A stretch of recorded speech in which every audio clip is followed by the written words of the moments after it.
खूप दिवसापासून खूप शेतकऱ्यांना 2021 असो, 2022 असो, 2023 असो, खूप शेतकऱ्यांना क्लेम स्टेटसमध्ये रकमा दाखवत होत्या. मग त्या खरीप 2021 असो, रब्बी 2021 असो, खरीप 2022 असो, रब्बी 2022 असो, 23 असो. अशा खूप शेतकऱ्यांना क्लेम स्टेटसमध्ये रकमा दाखवत होत्या आणि त्या रकमा काय शेतकऱ्यांच्या खात्यामध्ये जमा होत नव्हत्या. प्रत्येक कमेंटमध्ये शेतकरी म्हणत होते, की नुसती रक्कम दाखवली जात आहे, परंतु प्रत्यक्ष शेतकऱ्यांच्या खात्यामध्ये जमा होत नव्हती. आणि अखेर त्यासाठी राज्य शासनाकडून 2 ते 3 जी-आर काढण्यात आले शेतकरी मित्रांनो. कारण त्या रकमाला केंद्र सरकार, राज्य सरकारचा जोपर्यंत निधी येत नाही, तोपर्यंत विमा कंपनी पैसे देत नसते आणि ते पैसे आल्यानंतरच विमा कंपनी शेतकऱ्यांच्या खात्यामध्ये ती रक्कम टाकली जात असते.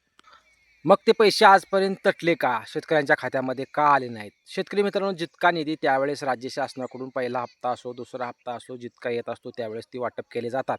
आणि कप अँड कॅप मॉडेलनुसार 110% जास्त जर नुकसान झालं असलं, तर विमा कंपनीला अजूनही राज्य सरकारला पैसे मागण्याचा अधिकार असतो.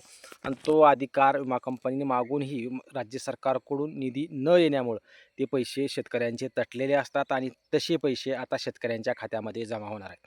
कारण खूप दिवसापासून बातम्या येत आहेत, की 2021चा, 22चा, 23चा खूप शेतकऱ्यांचा पीक विमा, राहिलेला पीक विमा, ₹1000 कमी राहिलेला पीक विमा यासाठी राज्य शासनाकडून जी-आर काढण्यात आले शेतकरी मित्रांनो. कारण जोपर्यंत जी-आर काढला जात नाही आहे, तोपर्यंत शेतकऱ्यांच्या खात्यामध्ये पैसे जमा होत नाहीत. कारण 1000पेक्षा कमी ज्या शेतकऱ्यांना 21, 22, 23, 24मध्ये ज्या शेतकऱ्यांना क्षेत्र कमी असल्यामुळं पैसे जमा झालेले नव्हते, अशाही शेतकऱ्यांच्या खात्यामध्ये आता त्या रकमा जमा होणार आहेत. कमीत कमी समजा एका शेतकऱ्यांना जर ₹200 आलेला असेल विमा, तर त्याला ₹800 मिळतील. कुण्या शेतकऱ्यांना जर ₹800 पीक विमा आले असेल, ती उरलेले ₹200 त्या शेतकऱ्यांच्या खात्यामध्ये पडतील. परंतु महत्त्वाची आजची बाब जर म्हणली तर शेतकरी मित्रांनो, 2021 असो, 2022 असो, 23 असो, ज्या शेतकऱ्यांचं खरीप आणि रब्बी पीक विम्याचं स्टेटसमध्ये रक्कम दाखवत होती, अशा शेतकऱ्यांच्या खात्यामध्ये आता ती रक्कम जमा केली जाणार आहे. कारण त्यासाठी राज्य शासनाकडून जी-आर काढण्यात आले आहेत. वेगवेगळे 3 निर्णय, वेगवेगळे 3 जी-आर राज्य शासनाकडून निधी मंजुरीसाठी काढण्यात आले आहेत. त्यामुळे निधी मंजूर झाल्यामुळे ते पैसे आता विमा कंपनीला पोचते होणार आहेत आणि विमा कंपनीकडून शेतकऱ्यांच्या खात्यामध्ये जमा होणार आहेत. कारण खूप दिवसापासून खूप शेतकरी म्हणत होते, की माझी इतकी रक्कम दाखवते, 5,000 दाखवते, 10,000 दाखवते, काही शेतकऱ्यांना 22,000, 42 अशा काही रकमा खूप दाखवल्या जात होत्या. अशा रकमा शेतकऱ्यांच्या खात्यामध्ये आता जमा होणार आहेत. कारण राज्य शासनाकडून 110% नुकसानीच्या नंतर राज्य विमा कंपनीकडून पैसे मागण्याची परिस्थिती असते आणि ते पैसे मागितल्यानंतर जेव्हा विमा कंपनी पैसे देते, तेव्हाच विमा कंपनी शेतकऱ्यांना पैसे देत असते.